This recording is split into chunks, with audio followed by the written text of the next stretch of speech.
Hello and welcome to this video message about taking control of your personal finances. In this message we will look in particular at making a plan for handling your finances. In other words, setting a personal budget. Before you take this step, you will previously have needed to make a list. Make a list of all the things on which you spend money, all of your expenses, and another list on all of your sources of income, and then put amounts beside the items on those two lists and add them up to find your total expenses and your total income. And then you compare those two and see if they match. If they do, your budget balances. Well done you. If they don't match and your income is greater than your expenses, well done you again. You have a surplus, and I'm sure you'll find a way to rearrange your budget to take care of that surplus and tell it where to go. If, on the other hand, your expenses exceeds your income, then you need a plan to make your budget balance. And that's what we're going to look at in this session, is balancing your budget, making a plan to make it work. Now, we're going to start this session with a Bible verse from Proverbs 21 and verse 5. And it says this: "Plan carefully, and you will have plenty. If you act too quickly, you will never have enough." Again, I'll read that. Plan carefully, and you will have plenty. If you act too quickly, you will never have enough. Planning is crucial to getting control of your finances rather than acting quickly, making sudden decisions. You see something, you want it, you buy it, you don't know where the money's coming from, but you know you want it. Not a good idea. Quick decisions can be bad decisions, and it can be difficult or impossible to go back on those decisions. So planning is key, and planning right now means making a budget. This is still not the really difficult part. The really difficult part comes after this, when you have to keep on track. And that's for another day. But today we're looking at making a budget. So we're going to make, on paper or on a device, a list of your expenses with amounts such that those amounts match your income. You can find help on, say, the CCPC website. It's the Competition and Consumer Protection Commission, ccpc.ie. They will provide you with help for making a budget if you want to use a website tool for doing this. But there's nothing wrong with just doing this yourself, on paper or on a device, on a notepad on your device. All you need is a list of your expenses and your income and the amounts. It's not complicated, but still it needs to be done. So if you have a deficit in your budget, don't panic. We can fix this. And if you have a deficit, you will need to either reduce spending or increase income. Now, I'm not Moses. Moses had 10 commandments, but I've got 10 suggestions. I have 10 suggestions for you about how to make your budget balance. And 7 of these suggestions have to do with reducing your expenses, and 3 of them have to do with increasing your income. Because whatever the difference is between your income and expenses, if it's €300 per month, or whatever it is, you have to find that in your budget. You have to make some changes so that this budget will balance, so your finances don't continue to be chaotic and give you stress and get you into other kinds of financial trouble.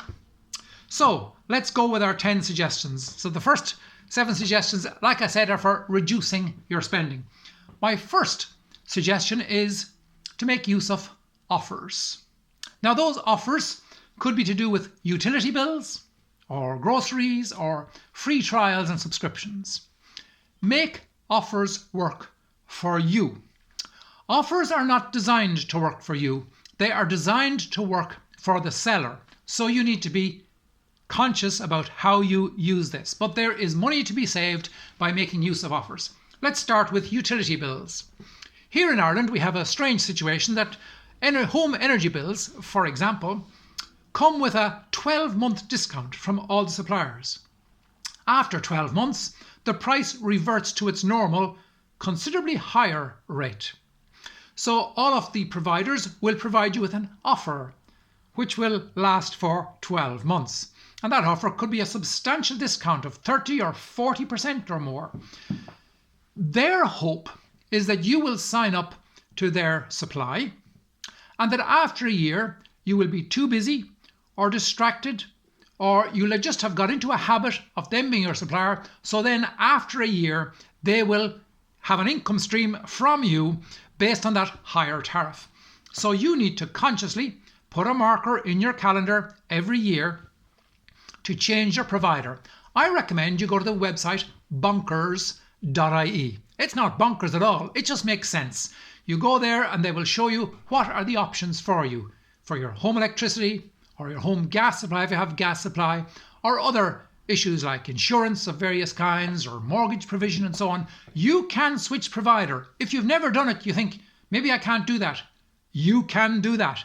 It's your money. You're the customer. Your business will go wherever you send it. And sometimes even telling your current supplier that you found a better offer can be enough for them to say, we'll match that offer. But you need to get busy with checking out your utility bills and reducing their amounts. Remember to put in your calendar a reminder, so when the offer expires, you go back and you switch again if necessary. Also, be aware that certain providers, especially broadband providers, offer a very attractive rate for 6 months, but the small print might say that this requires you to sign into a contract that lasts for 24 months. Just be careful about contracts, that you're very clear on the terms and that you don't just have an initial reduction in price and then that you don't have the option to move when the price goes up.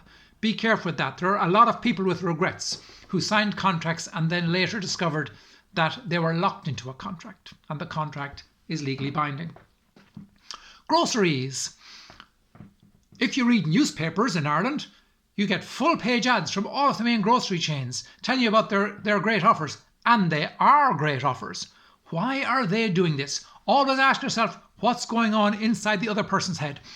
Why are they doing this? They are doing this so that you will come into their store to get the offer. You will purchase what's on offer and you will benefit from that low price. So far, so good.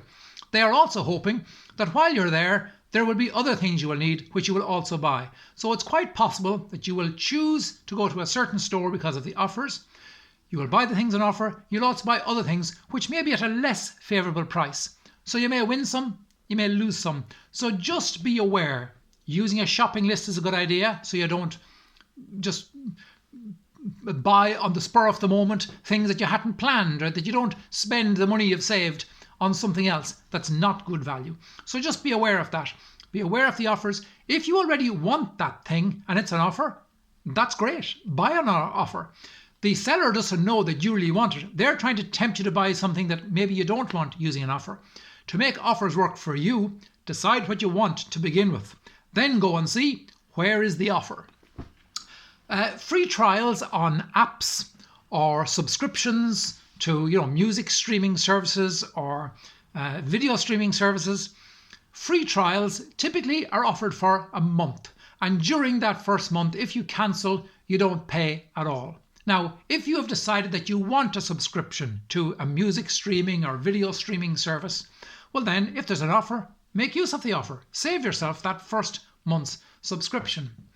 But if you're not sure you want to continue, put a mark in your calendar 29 days later to go back and unsubscribe so that you don't incur the recurring charges. Again, they're hoping that you'll subscribe and either you'll forget to cancel or you'll just get to like the service, and without consciously thinking about it again, you'll just glide into making the purchase without saying, I want this and it's worth the money for me. So offers are good. Use them to your advantage. Be aware in all cases there are pitfalls and don't fall into the pit. Okay, suggestion number 2 is wait. Defer purchases for a time. Don't just rush into doing something.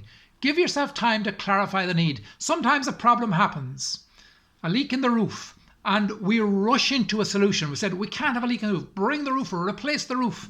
It could be just a little hole in the window.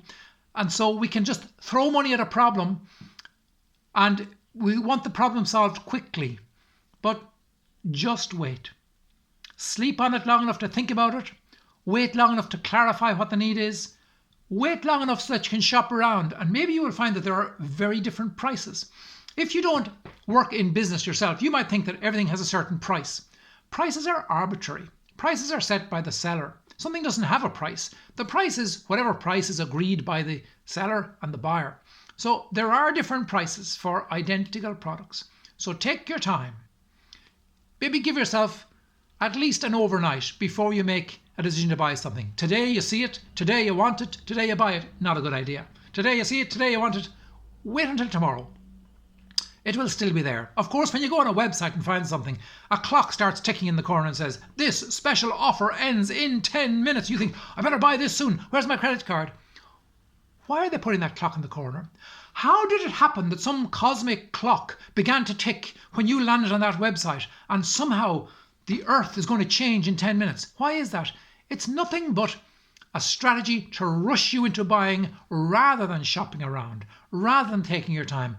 Don't be taken in by that. It's to create anxiety, to get you to close the sale now before you compare prices.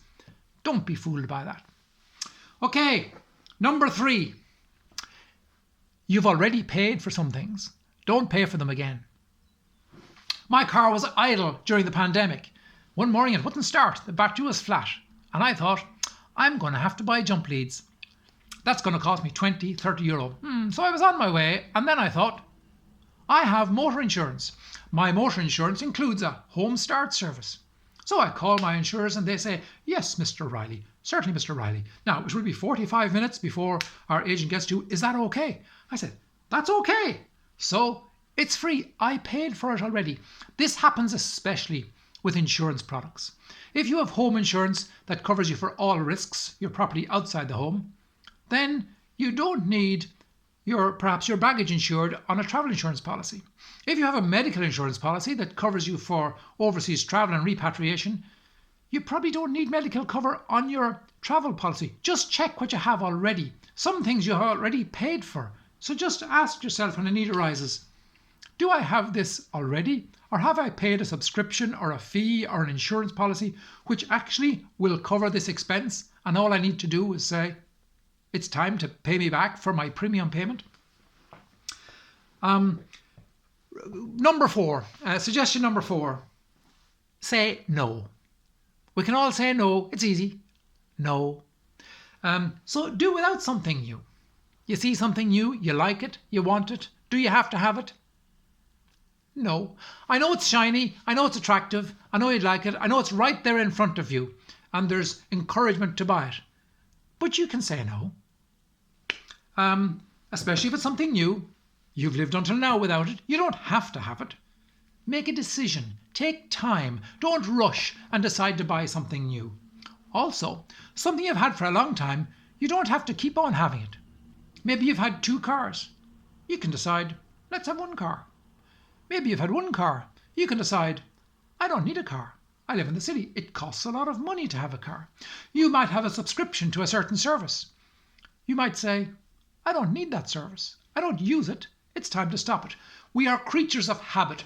And when we buy something habitually, we tend to just continue to buy it month after month after month without assessing and saying, I'm not using this and I'm probably not going to use it. And so this habit sort of drives our behavior. And this habit is relied upon by those who sell us things, that we will just keep on paying our fees every month. But for you, it might not make sense to keep on paying those fees. So review your purchases, even your regular purchase, and see, do I still need that? Number 5 is reduce. Reduce your allocated budgeted amounts. So you may have allocated a certain sum per year for holidays, maybe 1,800 euro, because you want your week's overseas holiday in the summer, you want a weekend break in the spring and a weekend break in the autumn, and that's great. But it doesn't have to be an 1,800 euro budget. You can slash money out of that and say, 1,400 is going to be fine. And that spring break, actually, I'm going to stay home, invite some friend over and have a great meal together. We'll have a fun time. You can make changes to the way you do things. You can reduce your budget for groceries. You can reduce your budget for day-to-day spending. You can reduce your budget. It's just a question of taking that sheet of paper or that note on your pad and going through the numbers, and to make them add up, you say, I'm going to reduce that from 700 to 600. I'm going to reduce that from 200 to 150. And before you know it, you have a balanced budget. That's what we want, a budget that balances so that it takes the stress out of life and out of your financial life, so that you're not always catching up or always feeling you have to reach for that credit card and you'll never get in control. You're going to get in control. And right now, we're getting in control by making a budget that balances. Number 6 is reuse. Buy a used one rather than a new one. Someone else bought a smartwatch and it's not what they wanted, but it's the one you want. They're now selling it on our website for 3/4 of the price. It's 1 week old. Why not? Or someone you know is selling something. You can also give things away for free, and that can save you money. Rather than paying the disposal costs on some large household item, you can advertise it on some free cycle website, and someone will come and take it and be glad to get it. So you can save yourself money in that way. So you can buy used items, you can share. Do we all need a personal computer in the family? Instead of calling it a personal computer, can we call it a family computer so that we can share it? You can share car rides to work, pandemic permitting. We can share subscriptions. Instead of getting individual subscriptions to certain streaming services, you can get a family subscription, which allows everyone in the household to put it on their device and save money in that way. Sharing. We can borrow. You don't have a ladder. You need a ladder. Your neighbour has a ladder. You can ask your neighbour. That's not a bad thing. Like, don't be a sponger. Don't always borrow from your neighbour and never offer something. But it's a good thing to ask a friend for help. It's vulnerability. It's relationship. It's good. Maybe you've got a leaf blower. You use it for 2 hours per year. Maybe your neighbour doesn't have a leaf blower. Would you like my leaf blower, Fred? And can I borrow your ladder? It could be a really good thing for both of you. So share things. You don't need to have everything that belongs to yourself. So share or borrow or swap. Hey, I don't need my leaf blower anymore. Would you like it? Or if you're not using that second ladder, how about we do a trade? So just simple things. So just look around and see what's possible here. Number 7 is improvise. Be creative.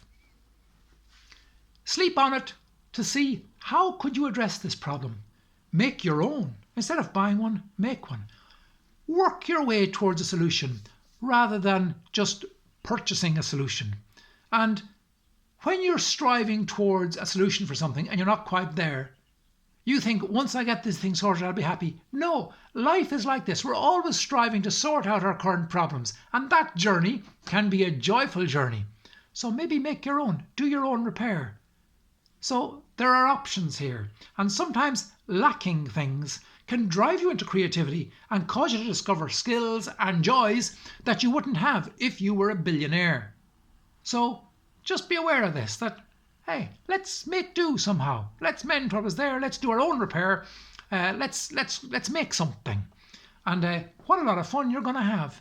And you have poverty to thank for that. The fact of being in need drives you to do those things, rather than just being a comfortable person who says, just buy it, money's no problem to me. So money, in a practical sense, causes you to engage with opportunities in a more creative and a more determined way than if you just had it all to begin with. Okay, those are the first 7 of the 10 suggestions, and those have to do with reducing your expenses. So the remaining 3 suggestions have to do with increasing your income. And so number 8 is your career. Whatever career you're in right now, can you increase your income in that career? Can you apply for a similar position with a different organisation that pays better? Can you advance within the organisation where you currently work by retraining so that you are equipped to take on a more senior role? Can you negotiate in your current role? And if you're going to go and talk to your employer is probably a busy person. They've got a lot of anxieties, a lot of stresses, a lot of things they need to take care of. When you go to talk to your employer and ask for a raise, don't just say, I'm working hard, I want a raise, or I'll work harder, I want a raise. Don't think about it from your point of view. Present it from their point of view. Look and see what are the things causing them stress. and which one of those stresses could you relieve them of? You can go and say, hey, you know that problem with that thing? I could take care of that. I could include that in my work. Be a bit of extra work for me, but I could do that and I have the skills. But I'll need an extra 4,000 a year.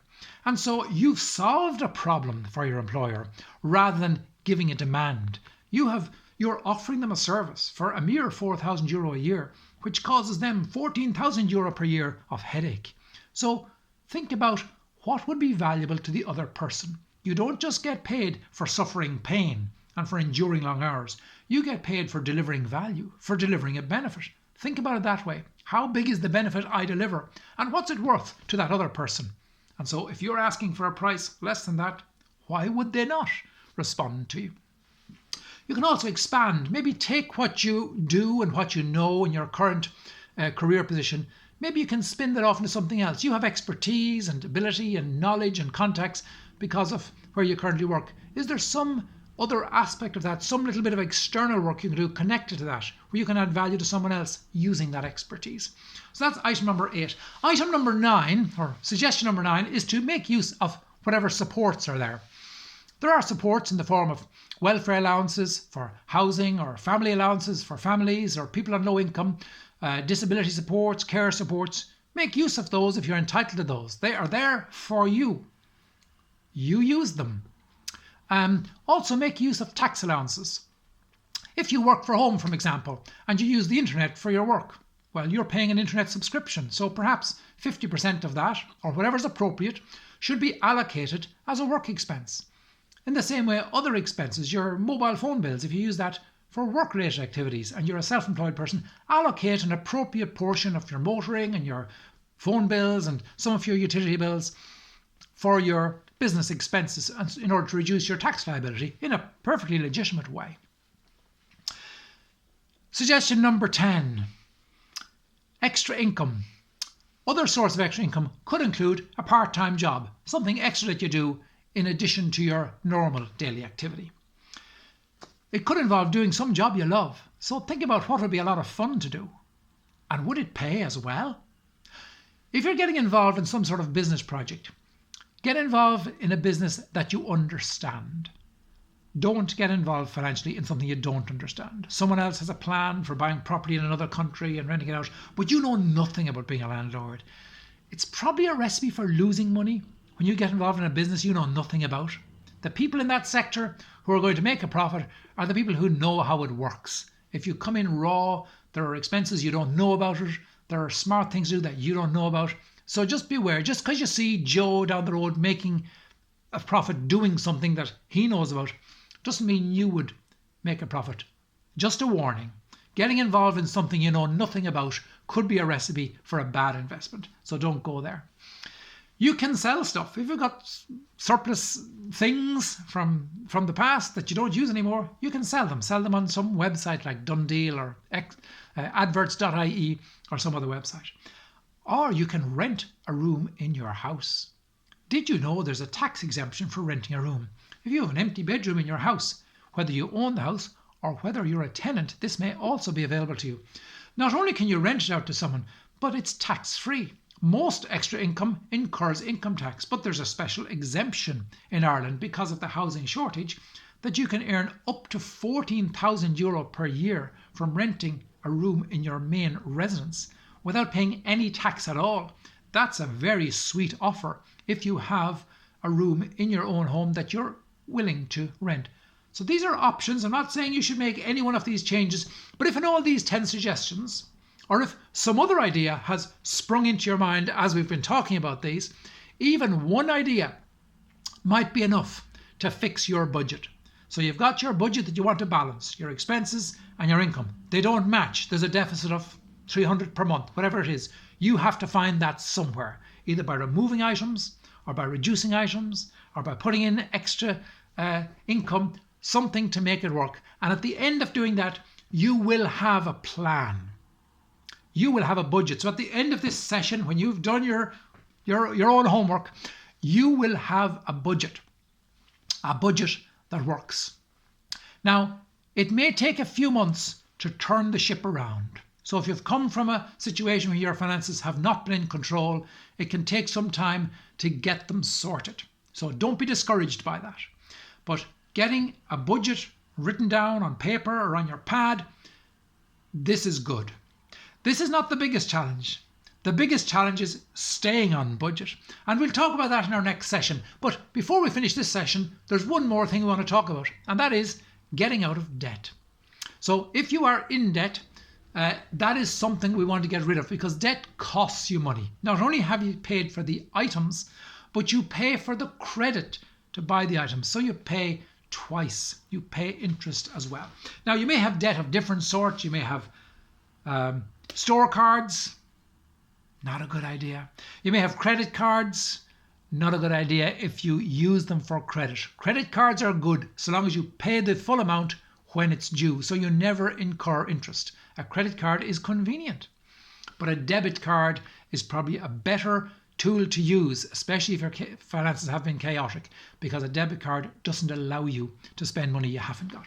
So you may have store cards, credit cards, you may have a credit union loan, you may have a car loan, you may have a home loan, and some of those, of course, you've committed yourself maybe to a lifetime for a home loan, or to a number of decades to pay off your home loan. But some of these other loans, it'd be good to get rid of them. Okay, what can we do? Firstly, stop adding to debt. You might need to take that store card and do some plastic surgery. Get a scissors and just, I'm not going to use it anymore. You will need to pay off the balance. We'll talk about that in a moment. But stop using store cards. Stop using credit cards just to buy things that are not in your budget. You're just spending money, and so later you're going to plan where it comes from, or you're just going to try to forget where it comes from. So we just need to stop that. So get out the scissors, cut up those cards, or if you have a credit card that you're going to use in a disciplined way, that's okay, but not to just keep on putting items as credit on those cards. Switching cards. Sometimes a credit card provider will offer free zero interest on balance transfers for 6 months. Now, their hope is that you will transfer your balance to their credit card, and after 6 months, you'll be paying them interest every month instead of paying your current provider. That can be a useful thing if you're determined to clear off your debt. I mean, 6 months interest-free can be good, so that can be useful. Use it, if you're going to use it, to avoid interest charges for some months, not as just a way of putting off this day of reckoning that's going to come again. So yes, again, it's an offer which you can use to your advantage, but it requires that you stay out of the pitfalls that are waiting there for you. You can also consolidate loans. You might have a number of loans, and you might say, well, I'll convert those into a single loan. My store card, my credit card, I'll pay them off, and instead I'll have a single loan in the credit union for those. That can be a good idea because your credit union interest rate is probably below 10%, whereas your credit card one is closer to 20%. But make sure if you consolidate loans like that, take one loan to cover all of, or a large number of your existing loans, make sure that not only is the interest rate more favourable, but make sure that the term isn't longer, because a long term at a low interest rate is still going to cost you a lot of money. So yes, consolidating loans can be useful. But here's what I suggest, and what has been suggested by others, as a way of paying down loans. If you've got a number of loans, target them one at a time. So in your monthly budget, you've got this money for paying off loans, and every spare euro you have goes into this part of your budget. Start either with the smallest loan, which will be encouraging when you pay it off, or with the loan that has the least favourable interest rate. I'll leave it to you to choose. If you want a quick win, start with your smallest loan, and after maybe a few weeks or a few months, you'll have it paid off and you'll feel good. Or if you prefer, start with a loan which has the highest interest rate and work at that one first. It's called snowball method. You put all your spare money that you can find into paying off that loan, number one. When it's paid off, first of all, you don't have to service that loan anymore. That's one expense gone from your monthly expenses. Secondly, the money that you were using to pay off that loan and the regular payments you were making on that loan, you now turn to loan number two, and you attack loan number two until it's gone. It's like a snowball rolling down a hill and gathering momentum. You are dealing with these debts that you wish you never had, but they need to be sorted out. and you're determined and you're making progress. And don't be discouraged if it takes a bit of time. It will take a bit of time, but you have set a direction. This is what I'm going to do. I'm going to clear off these loans. Some loans may come with a fixed rate and a penalty for early payoff. So just be aware of that and be careful, like especially car loans. If you have a fixed rate car loan, it may be that if you pay it off early, you still pay all or a lot of the interest. So do check with the loan provider. What would it cost to pay this off today if you're planning to consolidate that loan or something else, so that you don't end up with the worst of both worlds, that you have to pay all the interest as you're clearing the loan, and then you have to pay interest on the new loan you take out to pay for it. So you work your way through your loans, your store cards, your credit union loans, and that might leave you with a car loan or a home loan. And so as you reduce the number of loans, you get your finances into order. Starting with, as I said, the smallest amount or the worst rate. So at the end of this session, or when you've done your homework at the end of this session, you will have a plan. This is where I'm going to tell my money to go. This is how much comes in every month. So that's the same amount that's going to go out every month. And here's where it's going to go.